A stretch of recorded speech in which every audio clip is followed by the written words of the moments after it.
Good afternoon, and thank you for joining us for today's webinar. My name is Matthew Jane, and I am the Museum Education and Engagement Coordinator for the State Historical Museum of Iowa. The Iowa History 101 webinars, presented on the second and fourth Thursdays of each month, explore Iowa's history from pre-statehood to current day. You can learn more about this series and all of our programs on our website at history.iowa.gov.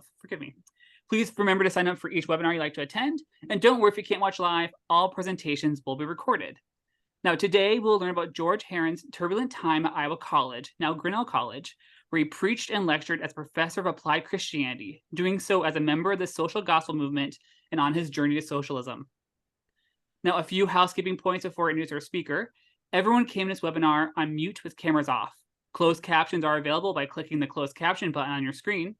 The webinar is being recorded and will be placed on the Iowa Culture page of YouTube in the next few days. I've disabled the chat function, but if you have questions, please type them into the Q&A feature throughout the webinar. My colleague, Jess Frenlin, is watching that feature and will prepare a list of questions for our speaker at the end of the presentation. But please note we may not be able to get to all the questions.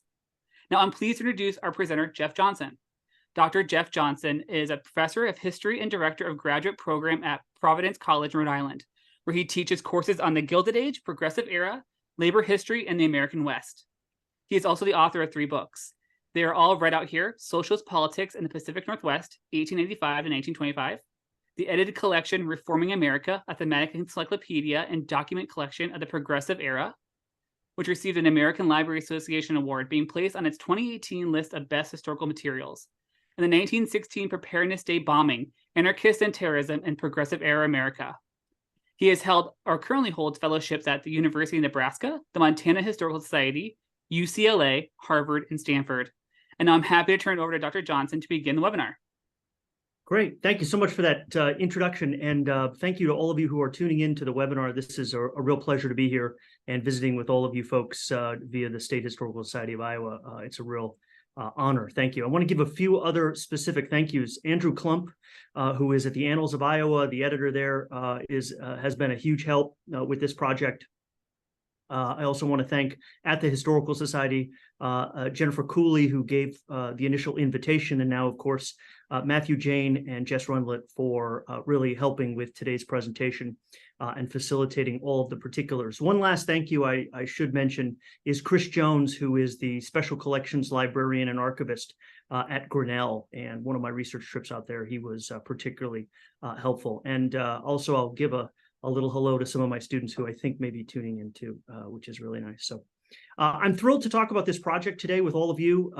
And research and writing is often a very solitary exercise, so it's particularly fun to get to share with some of the things I've discovered with you, and that's a real pleasure.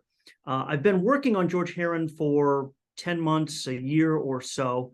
I may not know all of the answers, but it is a really interesting story, and I hope to share with you a bit about him, and particularly this biography of Herron. And I'll do it, I hope, situated in the context of not just Iowa, but maybe a little bit more in the broader national context and even the world context. But his story, in many ways, particularly for the purposes of today, is George Herron's time in Iowa and at Iowa College. So let me get started by introducing you a little bit to Herron. Among the figures of what we would consider the social gospel movement, and I'll talk more about that in just a second, Herron was famous during his time. He was notoriously unique as a personality and also a particularly divisive character. Among his contemporaries, particularly those who spoke from America's various pulpits, he stood alone. In fact, as historian Robert Crunden has described, Herron was, quote, the most popular, the most controversial, the most erratic, the most evolved in politics, and ultimately the most despised among the general public. His life, I think, and researching his time, not just in Iowa, but really his time in the United States, was a life of faith, of fancy, of fame, and ultimately expulsion. So he's a really fascinating character that I have begun, I think, to work on. I'll give you one more by way of introduction thing about Herron. A Marshalltown, Iowa paper said of him in 1901, "This man has made himself more talked about than any man of letters in America." So he was a notable American, and he was indeed during this period, a notable Iowan as well. Well, his story is interesting. It started actually in Indiana in 1862 as the Civil War raged. And he was born into a particularly pious household. He later recalled about his childhood, "I knew little of childhood or of play. It seemed like his nose was always buried in a Bible or in the works of some important scholar or writer of our past." He read a lot of Charles Sumner, for example, or Oliver Cromwell.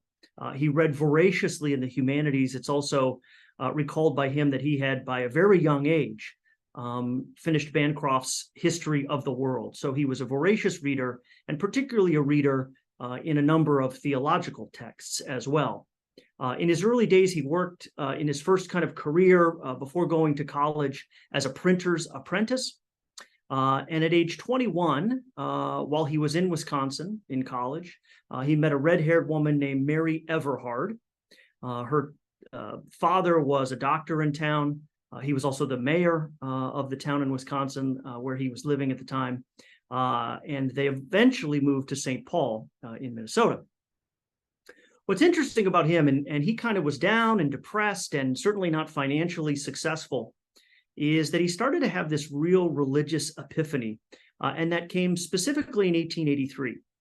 He had read, as many folks had, interested in the Great Awakening, of course, and Christian faith. He had read Jonathan Edwards' famous text, "Sinners in the Hands of an Angry God." And it affirmed that there was this God who existed, who had waiting for sinners a very horrendous hell. And for Herron, that sermon served, as he later described, quote, "the only real thing enough to answer my experience." In other words, he was so down and out that this text really spoke to him. And he entered the ministry. He became a pastor in that year, so inspired. So he became a congregational minister in a number of places, and he kind of traveled around as a pastor for various communities. He was in the Dakota Territory, he was in Georgia, he was in Ohio, he was in Wisconsin, and he was in Minnesota. And so here he was, this religious preacher, this figure, inspired by Edwards and the First Great Awakening. And he's seeing a world around him, which is really important to understand in terms of context. Because the broad story of the American experience at this time was a nation that was very much ever in flux, particularly because of the new industrial order. These are some miners, for example, from Butte, Montana, right around this time, right as we kind of dipped into the 20th century. But indeed, the tension between labor and capital, societal norms, questions about morality, all of those things as a consequence of this new industrial order seemed like it was creating a very turbulent America. This was the America that Herron was preaching in the context in which he was speaking from the pulpit. In fact, a historian that I like very much who's written about this, Stephen Diner, wrote a book called A Very Different Age. And he says, socially, politically, economically, these are his words, all the rules had changed. So this period of the late 19th and the early 20th century created this America in flux. That was Herron's America. And I think that context is important. The other important context to this is that as he is preaching, Herron is increasingly associated with, affiliated with, and believing in the spirit of something called the social gospel. And at the end of the 19th and the early 20th century, the social gospel movement emerged amid this kind of growing corporate exploitation, swelling working class inequity, and some of the themes that I just described. So social gospel Protestants, who were a sort of wing of Christianity, believed in both religious salvation and societal reform, that you could use faith perhaps as a mechanism to make the world a better place.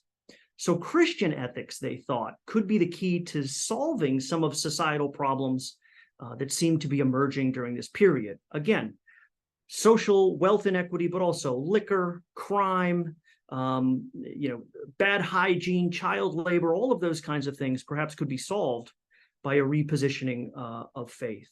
And at the center of this social gospel movement were some names and figures that you might have heard of. Washington Gladden, for example, Richard Ely, Josiah Strong, and I would put in that category George Herron. Well, he wrote a text that really puts him on the map in 1890, and in many ways brings him to Iowa. It's eventually published in 1891, and it is this message of Jesus to the men of wealth. He gave this at a small audience at a small church in Lake City, Minnesota. And he called with a very forceful call for the spirit of the social gospel, for members of the business community to better serve others, especially those in our society who could not afford to help themselves. The message from Herron in this text was very clear. The wealthy had an obligation to uplift the less fortunate, and comfortable capitalists particularly had a real responsibility to be the savior of their fellow man. And so this text took his kind of rhetorical talent to a much larger audience, and it caused a stir. It made him a rising star in the social gospel movement. And by some accounts, when this is published in 1891, there were a number of religious communities kind of courting him to be their pastor. And Herron ultimately chose the First Congregational Church in Burlington, Iowa. And so the text again kind of brings him to Iowa.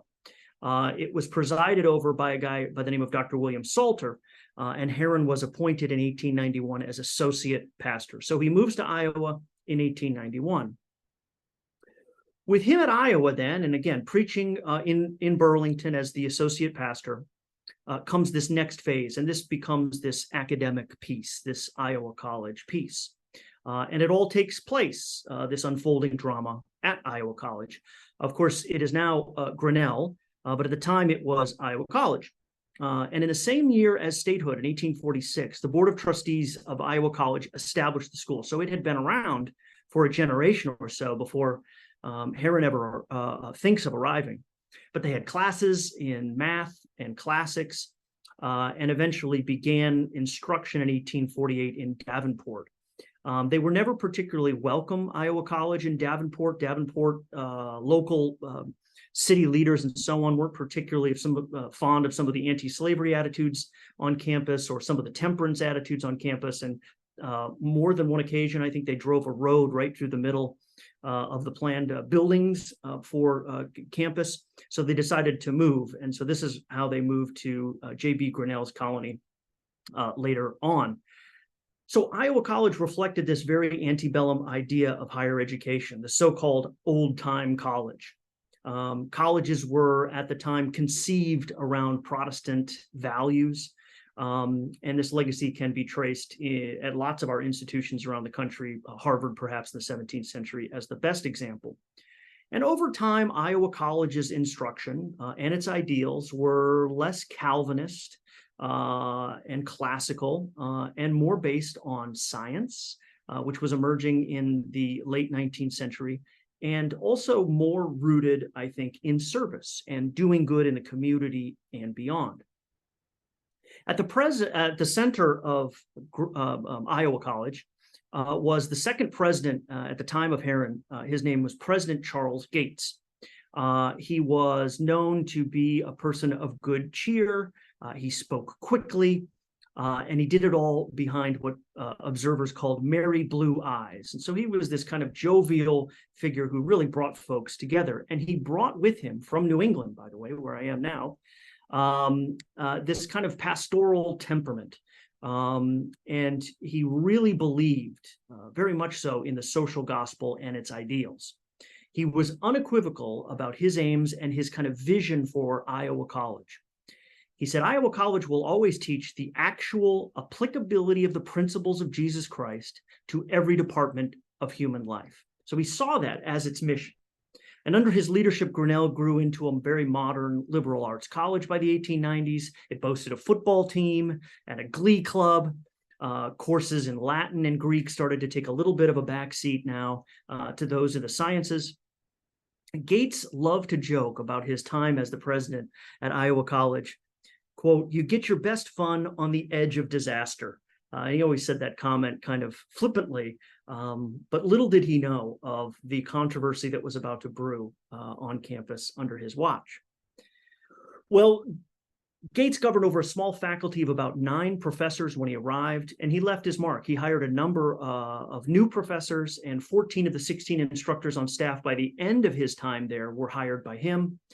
He had a Civil War veteran by the name of Jesse Macy, who himself was an Iowa College graduate and a Johns Hopkins PhD on staff to teach courses on politics and courses on history.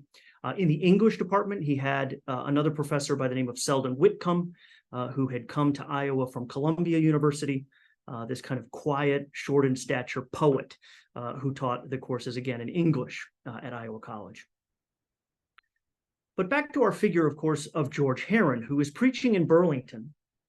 And he was no stranger to Iowa College. He came there, he spoke there in January of 1892. He was invited for a prayer day at the college, and so he already was on campus around that time. He also organized some summer retreats for ministers at the college, and so he was, again, not unfamiliar with the college itself. He wasn't an academic, and his academic credentials are interesting. Of course, things function differently than 125 years ago, but he did become Dr. Herron in 1893. He, right before his arrival in Grinnell, Tabor College awarded him a doctorate of divinity. Again, he had this record of being a minister, and he was afforded that degree. So he is Dr. Herron as of 1893. So you can see this kind of perfect recipe here for Iowa College and the pastor, now Dr. Herron, on this almost collision course. The thing about Herron, despite any kind of academic credentialing, he was first and foremost a preacher. His writing that he didn't make him a scholar in the traditional sense, or in the way that we might think about an academic then, or maybe even now. And certainly at the time, folks weren't thinking about intellectuals as interdisciplinary as we kind of think about now. But nevertheless, he kind of dipped his toe in philosophy. He dipped his toe in theology. All of it was rooted, I think, and grounded in a real religious fervor. He was first and foremost a preacher and a pastor. Now, something was afoot at Iowa College to try to get this guy, who was increasingly famous because of that message of Jesus to men of wealth, peace, to get him perhaps to Iowa College. Herron understood that there was this kind of behind-the-scenes dealing to bring him there and for this appointment. He wrote a friend on the eve of this, right around 1892, 1893. A large sum of money has been set apart for the development of the department of a school of applied Christianity at Iowa College on the condition that I undertake the work. And indeed, one of his parishioners, a very wealthy woman by the name of Mrs. Elbridge Rand, pledged $35,000 as an endowment to bring Herron to Iowa College. So she was one of his parishioners in Burlington, and she decided that she would begin this endowment to pay his salary and then some to set up this new position of applied Christianity. So the Board of Trustees at Iowa College formally approved his appointment on May 9th, 1893. Whoever occupied this professorship, again with this endowment from Mrs. Rand, officials believed would teach courses limited to upperclassmen, to advanced students, with the thinking that this idea of applied Christianity and its curriculum would act as the capstone course for other students in the liberal arts. So more advanced students would take courses with whoever taught these applied Christianity courses as a capstone. And then the thinking was they would then head out and become pastors or begin working on what some folks at Iowa College will later call the kingdom of God, and go out into the community as men of the cloth, perhaps. Herron's understanding of that role, though, always differed a bit.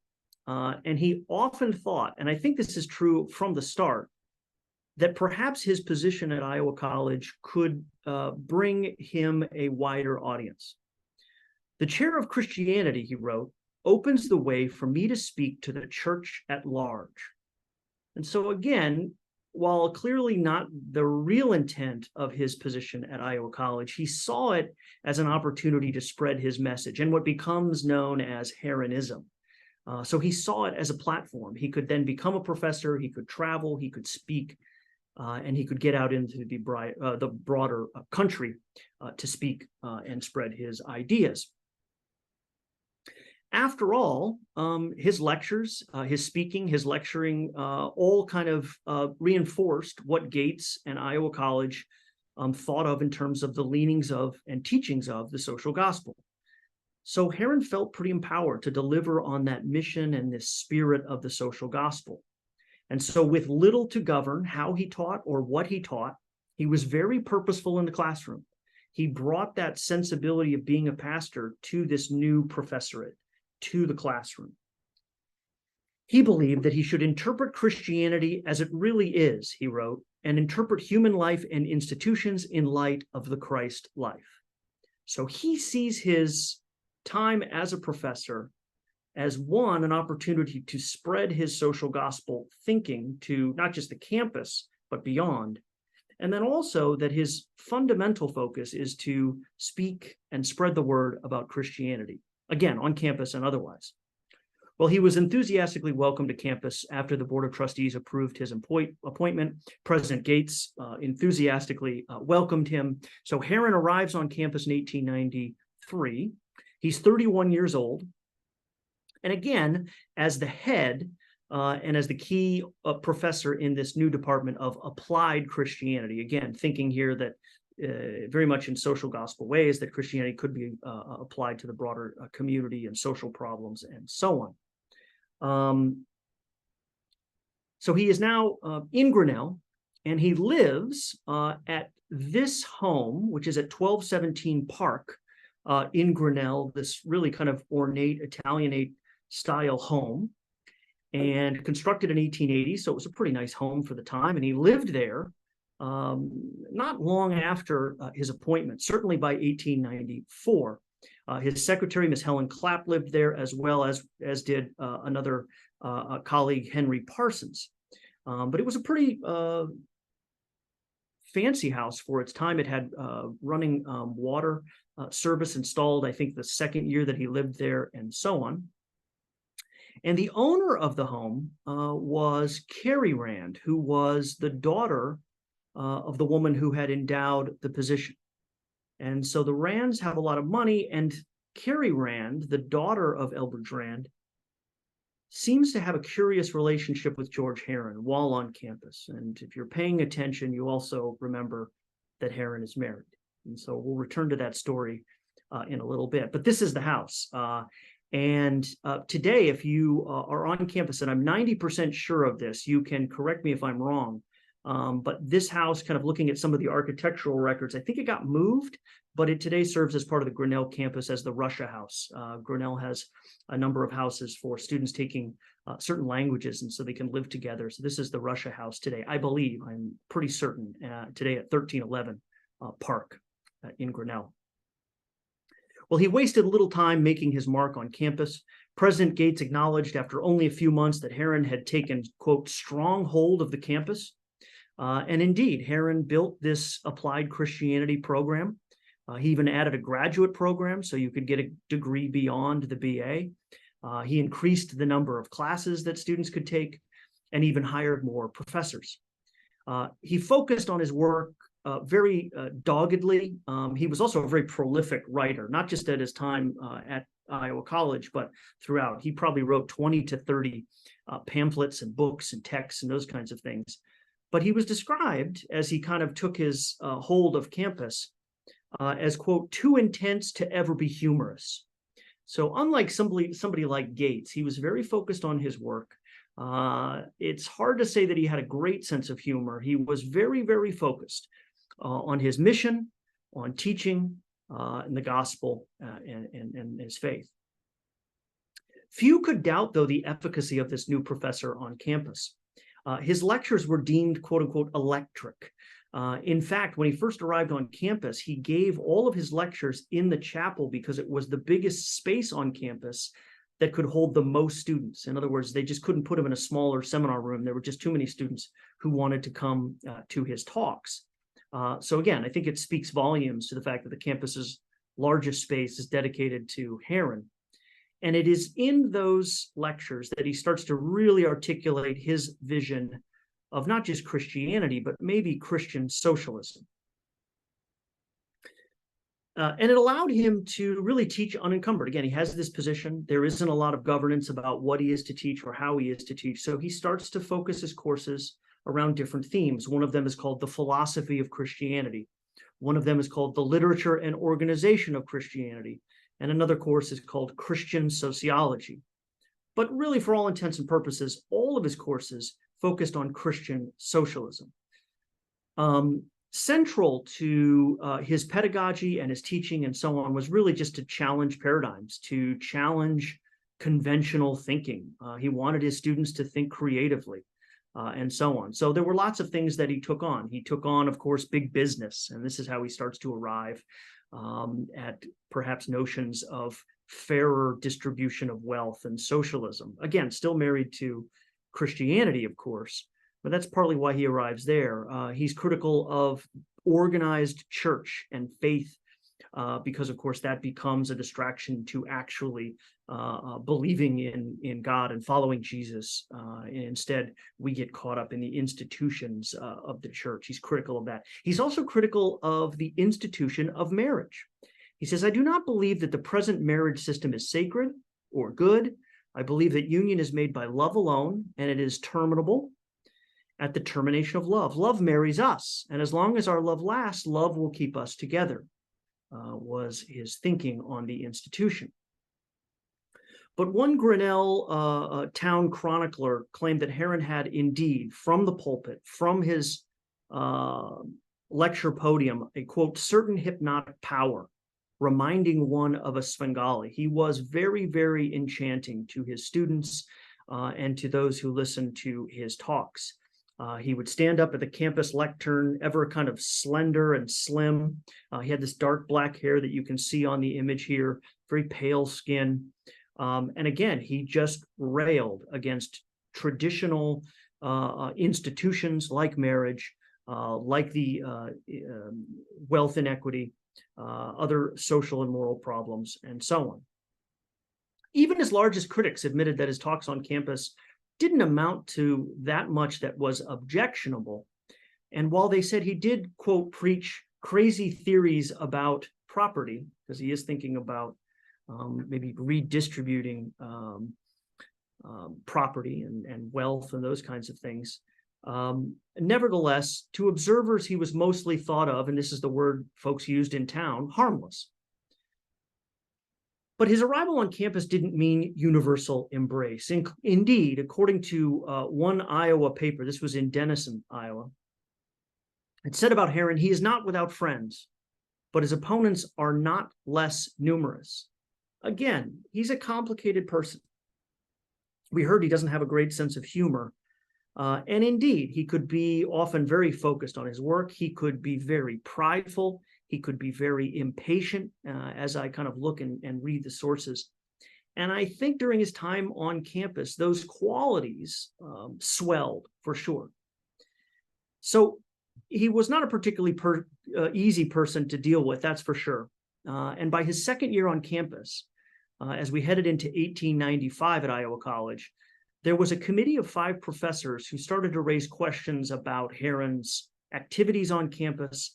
And particularly, they're wondering about the college's commitment to this professor position of applied Christianity. In other words, does Herron on the ground actually fulfill the original intent of the endowment and so on? They started to think maybe that Herron's public utterances and speeches that he was giving, maybe even beyond campus, didn't reflect well on the college and maybe put the town and the college in an unfavorable light. So as early as the summer of 1896, the trustees at Iowa College started to speak a little more critically and a little more openly about some of the dissatisfaction with Herron's statements, and particularly Herron's statements beyond campus. And one of the interesting things about his time as a professor is that he actually hits the road. He travels and lectures very, very extensively, to the chagrin, actually, of many. Because when he went out and gave these talks, and when he traveled to different American cities, of course, he was absent from campus, and some started to notice that those absences were piling up at Iowa College. Sometimes, and of course, travel was different at the time, but he would be gone from campus for weeks at a go. And so on the surface, he had the unequivocal support of President Gates, who supported the lectures and talks. And of course, the thinking from Gates would be, well, he's a serious public intellectual, and that reflects well on the college. So he supports that. Gates even, by the way, taught some of Herron's classes while he was away. So he's supporting Herron's mission here, and it caused little trouble. Again, on the surface, the Scarlet and Black, which is the Iowa College newspaper, even kind of wrote editorials in the student newspaper about the travels and kind of chronicling where he was going and those kinds of things. He headed to San Francisco, for example, in 1895, and he shared a stage with one of his critics by the name of C.O. Brown. C.O. Brown was again an outspoken critic of Herron, and says that Herron, of course, and this is the title for my talk today, that he was sincere but misguided and dangerous in some of his theorizing about the world. But I think it speaks to how notable nationally Herron was. Here he was at this Iowa college in this small town, and yet his kind of star was rising in the American kind of intellectual movement of the American left, and even perhaps for the social gospel, I believe. So again, people knew about Herron, they knew about his thoughts, and this idea of Herronism, as it was called, seems to be catching on. But the absences, again, didn't sit well with everybody, and they started to get more and more exacerbated by 1896 and 1897 and 1898. Again, and there starts to be this showdown between he and campus leaders. If you remember the news from 10 or 15 years ago, this happened at Harvard University, for example. The president at the time, Larry Summers, wasn't happy with Cornell West, who was a professor at Harvard, being gone and giving talks and all that kind of stuff. So this kind of stuff then and now can create tension maybe on a campus. But Herron did spend long stretches away, traveling, giving talks. And again, folks were really starting to add up these absences. In fact, one of the Board of Trustees members started to construct an audit of his absences, of Herron's absences. His name was Colonel John Meyer. He was a Civil War veteran who sat on the Iowa College Board of Trustees. And he penned this is very unusual for a member of the Board of Trustees. He penned a very scathing account of this absenteeism. The title of the article is called Herronism Exposed. And in it, Meyer documented the number of days away and then estimated financially the burden to Iowa College for Herron's absences on the lecture circuit. He estimated that Herron had missed 65 school weeks over 5 years. And meanwhile, even though he was gone, Herron was earning on average about $15, a little more than that, per hour. And so here was Meyer's kind of audit saying, look, we're paying this guy to be a professor here, and he doesn't seem to be around a lot. So he raised some questions here in that piece. Well, undeniably, Iowa College, under Gates's leadership and with Herron there, despite the absences, is certainly at the center of, I think, the social gospel movement. This building on campus, by the way, is an old Carnegie Library, I believe, and it's been remodeled beautifully. It wasn't there during Herron's time, but I'm showing it here in full disclosure, just as an example. I took this photo, and then I made it black and white to sort of trick you. So I'm being fully honest here. But the college itself becomes, again, an epicenter for the American social gospel movement. Again, housed the Applied Christianity Department. And they also started to publish a newspaper, and I'll talk about that in just one second, holding conferences all around the mission of applied Christianity, and particularly what Herron referred to as the kingdom of God. Again, this better, fairer world that we might be able to usher in with applied Christianity, perhaps, as the vehicle. Gates explained the theology underway at Grinnell or at Iowa College. The kingdom of God, he says, means a society upon this earth in which all human affairs exhibit the nature and spirit of God, so that maybe we could just make this world a fairer, more just place, is this mission. And they put belief into practice, by the way. There was a very good kind of relationship on the surface between the college and the town. They established a settlement house, which was very much a movement in the late 19th and early 20th century to help folks out in the community who might need some help.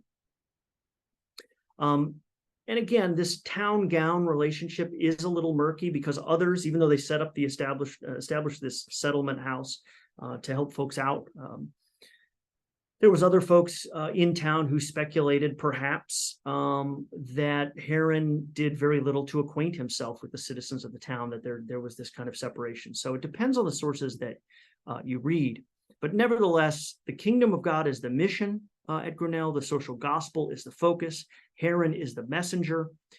So much so that they establish a newspaper it's a newspaper. I was going to say kind of more of a pamphlet, but it's a regular issue called The Kingdom, which becomes the sounding board for Herron's writings.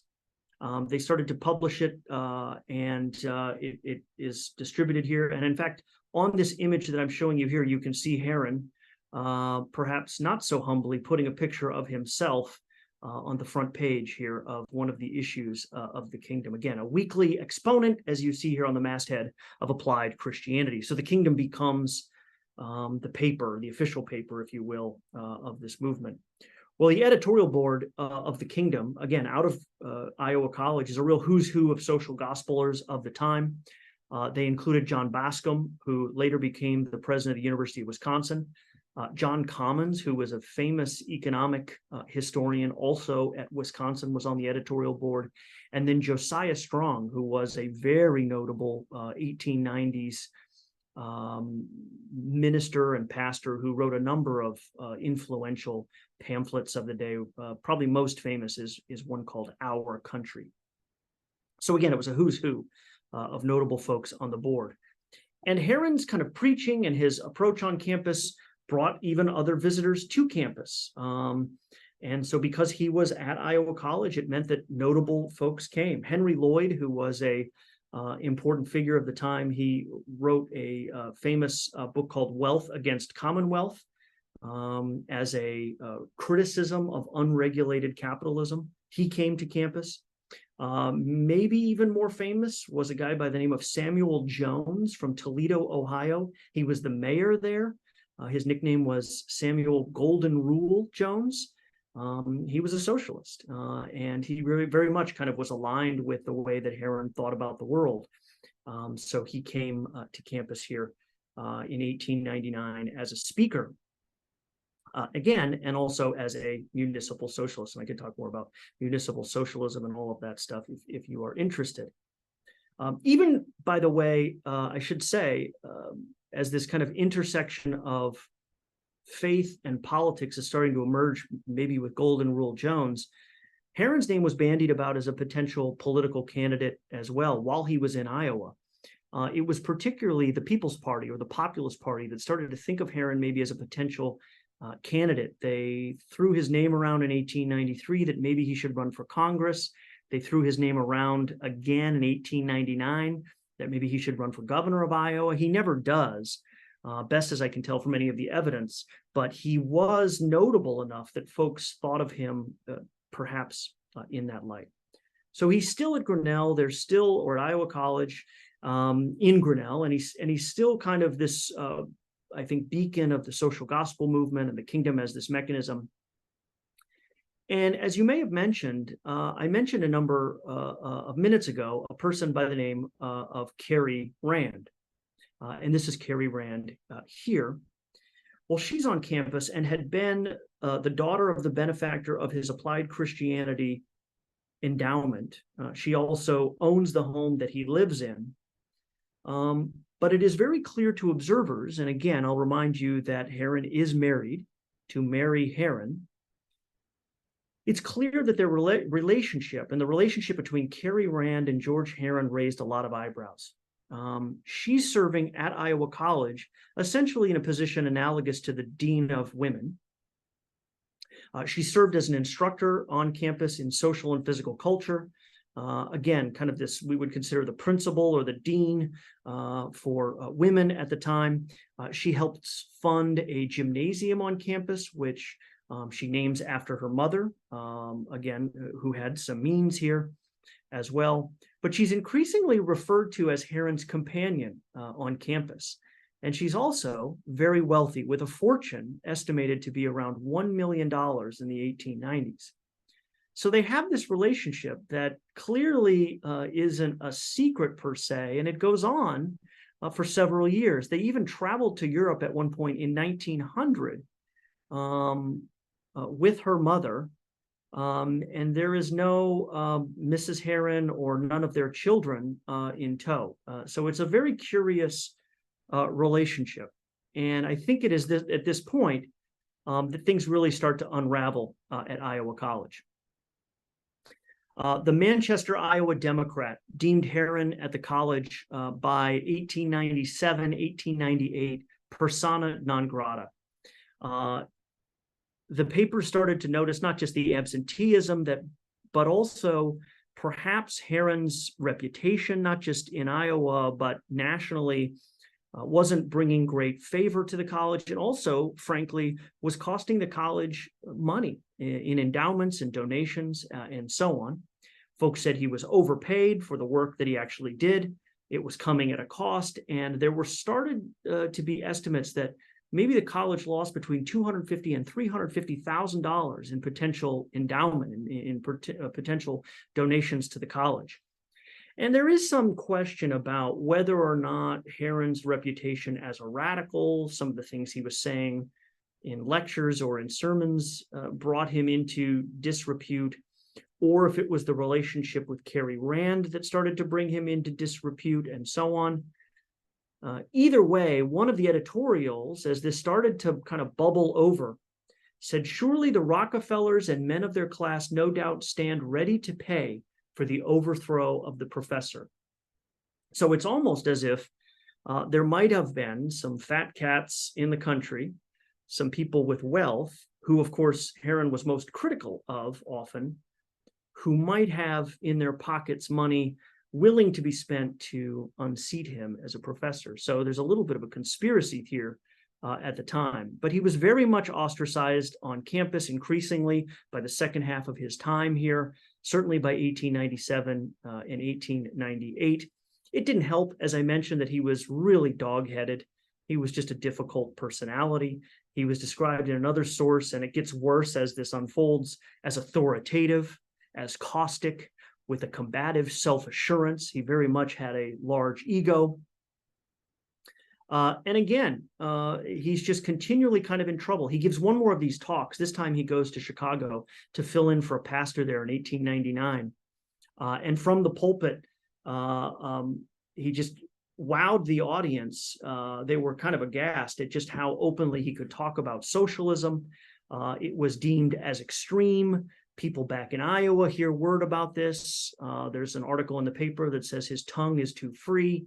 And to the point where even though he had went to Chicago to fill in for one pastor, he was replaced with a different pastor because they just kind of gave him the old hook and said, "All right, that's enough, Dr. Herron, you've had the stage enough here."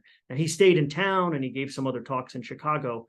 But nevertheless, his rhetoric was divisive enough that it kind of cost him even that fill-in job. Well, he had indicated, despite all of this turbulence at Iowa College, that he would never leave unless he was forced out. And he just wouldn't go without a fight. And here you can see a cartoon from the era of criticism and condemnation. And here is Professor Herron as looks like a cat jumping the fence here with his head on the cat's body. Well, he indeed, in fact, will resign from Iowa College in October of 1899. And by most accounts, it was a pretty mutual disassociation. There wasn't a whole lot of bad spirits or bad blood here. He thought if he was dismissed by the college, that would make it worse. So he thought it may be better if he resigned. But he really felt like being a professor in 1899 versus that idea of what being a professor would be in 1893 had somehow separated themselves. And so he was ready to step onto a national stage. He was ready to get away from Grinnell and Iowa College. And so I think the timing was kind of right for him as well. And he didn't want any embarrassment for the college.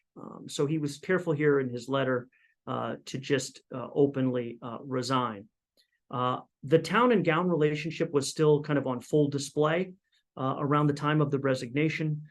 Some speculated that the businesses of Grinnell, Iowa may have suffered, that perhaps his presence had kept away speculation and had perhaps even injured was the language that they used, had injured the sales of various grocers in town and those kinds of things. In other words, Herron was simply bad for PR in the town. And so this is all how it goes. Well, after he resigns and after he is chased out, as this cartoon indicates, he feels like he's liberated. He says, in fact, "I'm now free to give myself wholly to the movement, responsible to no body of trustees, accountable only to the truth." Indeed, observers noticed that once he had resigned in 1899, that he basically grew bolder in both his talks and his messaging and so on. So he officially is done at Iowa College by the fall around this time of year of 1899. And so he then enters this next stage of his career, which starts to move, of course, beyond Iowa, perhaps, but he's not done with Iowa yet. And I'll come back to that in just one second. But he travels and speaks on behalf of something called the Socialist Party of America, which was established in 1901 in Indianapolis at something called the Unity Convention. He had always identified as a socialist. He's a Christian socialist. But the belief here is that who other than Jesus, perhaps, with treating our neighbor well and taking care of the less fortunate and so on, was a greater socialist, at least in the broadest sense of the term, than Jesus. And so Herron believed in that. He believed in that marriage, and he didn't think, certainly as Marx did, that Christianity and socialism were mutually exclusive. In fact, Herron believed that they could coexist. And so he thought of himself as a socialist since the 1890s. He was instrumental in the early days of the Socialist Party of America. In fact, he's there at this founding convention in 1901. He's the architect, or at least one of the architects of it even happening. And as you see here, this is taken from a Butte, Montana newspaper in 1901. You can see at the very top, it says Professor George D. Herron, socialist. He was a notable American socialist and had been for a long time, but his post-Iowa College life affords him, beginning in 1901, to start to dip his toe into really being a party activist and an organizer. And he is really, really good at some of these socialist conventions at bridging the gap between some of the more radical wings of the party and some of the more tempered wings of the party too. Again, I could talk more about that, but he was good at kind of striking this balance, infusing Christianity, but finding a kind of happy medium for party platforms and so on. In fact, this is a picture of the 1904, I really had to get my reading glasses out for this one, but this is the 1904 Socialist Party Convention. And right there where I have circled in yellow is actually Herron. So he is there, he's a delegate, and he's of note for the Socialist Party. Again, he always kind of thought that socialism and Christianity could coexist. His voice was a persistent one, really from the 1890s, really to 1912, at least for the Socialist Party.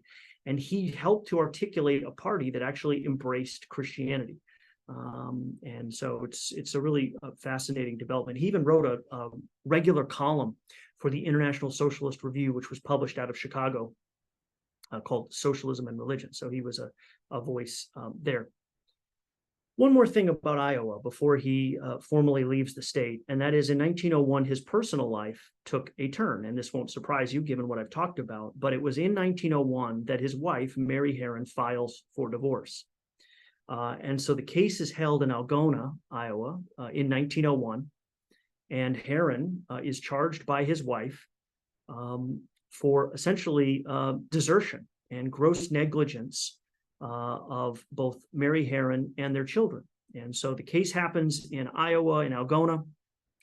He has to appear there. This figure, who is notable in American history, is none other than Clarence Darrow, the famous Chicago attorney, who Herron is able to hire for his defense. Well, there's not much that Herron can say because he was pretty negligent in his marriage and abandoning his children and wife and so on. And in fact, There was a fortune, most of Carey's fortune at the time, somewhere in the sum of $60,000 or so, that was paid to Mary Herron by court order. And so, as you just heard, Carey Rand helps pay those legal bills for Herron. So there is a formal divorce granted on March 23rd, 1901 in that district court in Algona.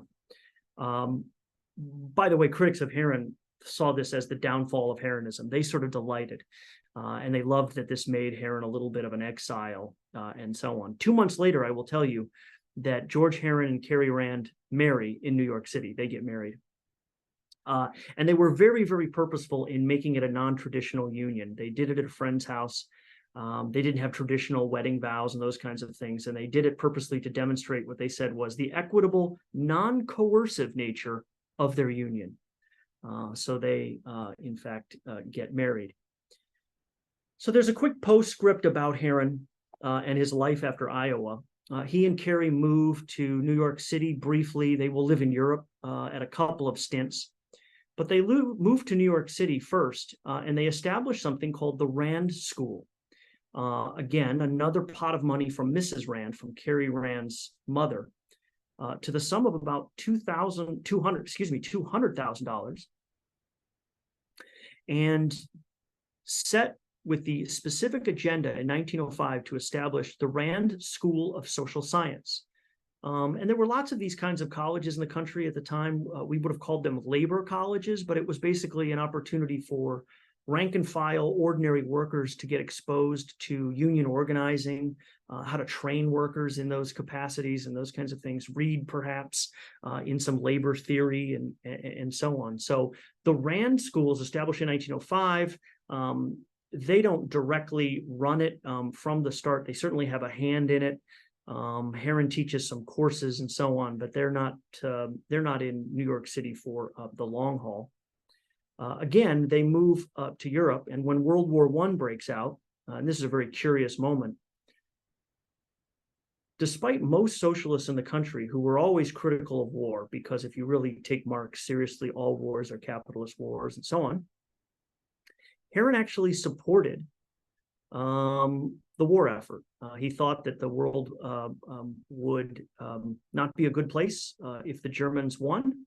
And so he sort of went against traditional kind of party views on war and so on. And in a very interesting moment, President Woodrow Wilson telegrams Herron and asks him to be a diplomat as the war is ending, or it looks like it might end by 1917 in some of the negotiations with the Russians and others. It never quite happens. Both he and William Allen White, the author who wrote What's the Matter with Kansas, were kind of picked by Wilson to be emissaries. And so he was, in a roundabout way, a diplomat during World War I, which I find very interesting. And ultimately, he and Carey live out the rest of their days in Europe. And here is a photo of Herron in his later life. They live in Florence, Italy for a while. They ultimately live in Munich, Germany, and he dies there in 1925. But I think the kind of worthwhile question here about Herron, his time in Iowa, and so on is sort of to ask ourselves, why does this all matter? And I would say a couple of reasons. One is he was exponentially famous in his day.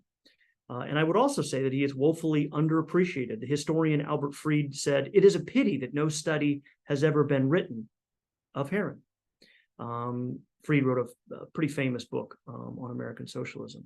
And his turbulent time in Iowa, I think, helped put him on the map of American preachers, of American activists, and so on. There is a lot to admire about Herron. He was unequivocally committed to equality and to social justice, and that is, I think, a very commendable thing. He worked tirelessly and unapologetically, I believe, towards this vision of a new society informed by Christianity and faith. And while he did work determinedly, it wasn't, of course, with complete benevolence. He was immodest at times. He lived at times a life of luxury. He was certainly ambitious. And I think he had this kind of complicated and dualistic life, indeed. Still, I think his time in Iowa and as a professor at Iowa College offers a really helpful window into the world of George Herron. So I'll stop there and offer my thanks. And I do also want to thank a couple of sources. Historians always need to thank those who help butter their bread in this case. And the State Historical Society of Iowa was generous with a research grant that allowed me to go out to Grinnell. My institution, Providence College, here has a fund called the Committee to Aid Faculty Research, and I received one of those grants. And finally, Stanford University has graciously awarded me a Silas Palmer Fellowship as well. So the Herron Project is ongoing, but I'm thankful for the funds that have enabled the research. So I hope that's helpful, and I am happy to answer any questions that there might be developing in the chat. Well, thank you, Dr. Johnson. We have time to answer some questions, a very small amount of time. If you have a question, please submit it through the Q&A feature on Zoom. And please note that we will not get to all of the questions, but we will try to answer 2 or 3. Dr. Johnson, could you talk a little bit more about your biography project covering Herron? And do you have a favorite finding or discovery from your research? Oh, that's a great question. Thank you. So this is going to be a bigger project, and I think a biography of Herron. And I think the Iowa piece obviously is a chapter in that much bigger story. I want to kind of construct a biography of Herron in context. He sits, I think, in this really critical, pivotal moment in American history where we have this divide about wealth and between the working class and so on. So I want to kind of frame it that way. He also is a very international figure. He is in Europe. He is, dies there. So I think that he's kind of a transnational figure as well. So I think that George Herron's world is a very compelling one. And it's not just in Iowa, but it might even be bigger than that. It's such a great question. There's so many little things that I found so interesting so far about Herron. One of them, I will say, is when he's living in Europe, he writes a pamphlet called The Revival of Italy. And in that pamphlet, he's praising the fascist movement in Italy. And I thought, well, that's interesting. And he says, I'm paraphrasing here. He says, this Benito Mussolini guy seems pretty good. And I think it's pretty interesting. And the position, of course, is he was very interested in the social reforms in Italy that were happening. And so for Herron, he was laser focused on that and thought that was kind of a good thing, something to be praised. But there's been lots of those moments, and the more I read and the more I find those little nuggets and stories keep coming out. So thank you. Always little nuggets and stories that add the most interest. Yeah. This will be our last question. Where did Mrs. Rand's money come from, and did she support their lives in Europe?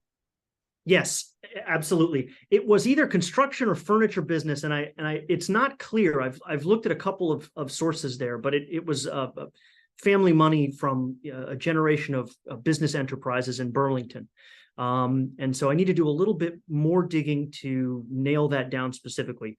But that's the great conundrum in many ways about Herron, because he is a socialist after all, and yet he lives pretty well.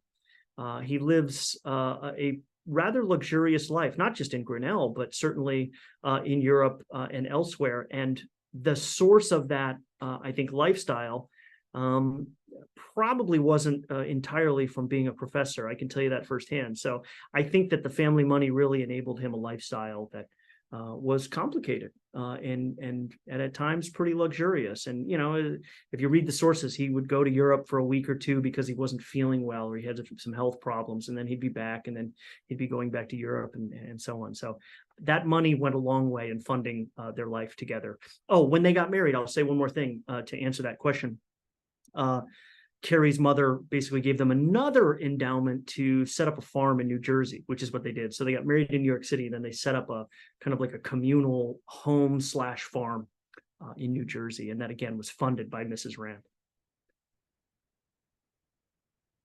Thank you for that additional information.